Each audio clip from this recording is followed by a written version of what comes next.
Vous recherchez une station d'accueil pour PC portable, mais vous ne savez pas laquelle choisir, eh bien vous êtes tombé sur la bonne vidéo car c'est précisément ce qu'on va voir aujourd'hui dans ce top 3 comparatif des meilleures stations d'accueil pour ordinateur portable. Donc avant de commencer, qu'est-ce que c'est? Très simplement, c'est un port USB ou USB-C, on aura les deux possibilités la plupart du temps, qui va vous permettre d'avoir beaucoup plus de possibilités au niveau de la connectique avec votre PC portable, car votre PC portable étant assez petit n'a pas la possibilité d'avoir énormément de ports USB, de ports HDMI, peut-être qu'il n'y en a même pas du tout, de ports DVI, de ports, voilà, tous les ports qui puissent exister. Et donc avoir une station d'accueil, ça vous permet en un seul branchement, donc souvent c'est USB ou USB-C, on a en général un adaptateur, d'avoir tout ce qui est présent sur un PC fixe.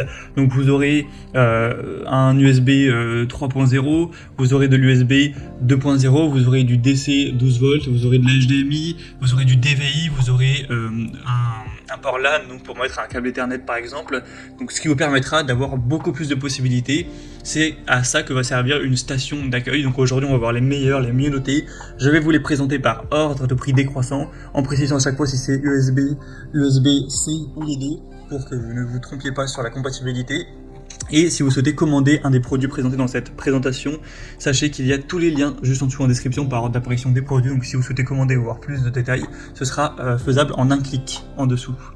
Allez, on va commencer donc tout de suite avec le WaveLink USB 3.0 et USB-C, car on aura tout simplement un adaptateur. Ça veut dire que si vous avez par exemple un MacBook qui utilise l'USB-C, ce sera possible, et si vous avez un PC portable classique qui utilise l'USB, ce sera également possible. Vous aurez juste à brancher ça en fonction avec l'adaptateur. Et donc avec cette station d'accueil, on aura des très bonnes évaluations à 4,4 étoiles sur 5, sur plus de 2790 évaluations, un prix qui reste tout à fait correct. Bon, c'est quand même le plus cher de la sélection, mais ça reste pas si différent de la concurrence. Vous aurez donc pas mal de possibilités au niveau de la connectivité que va vous offrir donc cette station d'accueil. Vous aurez plusieurs ports USB 3.0, il y en aura deux avec 4 ports USB 2.0, donc vous ne risquez pas d'en manquer. On a aussi un port DC 12 volts, un port USB 3.0 in, un port LAN, un port DVI, un port HDMI. Donc ça vous permettra d'avoir à peu près tout ce qu'il y a sur une connectique, un PC classique. Donc c'est un choix qui peut être très intéressant. En plus c'est compatible, voilà, USB-C ou USB 3.0 classique. Donc c'est vraiment un choix que je vous recommande.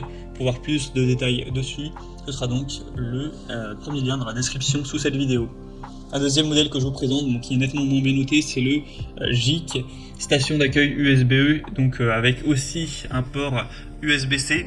Donc vous aurez normalement les deux possibilités, avec 4,3 étoiles sur 5 au niveau des évaluations, donc ça reste correct, mais c'est quand même un petit peu moins bien que le modèle précédent. Et sinon au niveau des possibilités, donc ce que vous allez avoir, vous aurez donc, ce qui est pas mal, c'est qu'il y a aussi un port SD, donc voilà, si ça vous intéresse de brancher une carte SD, ce sera très pratique.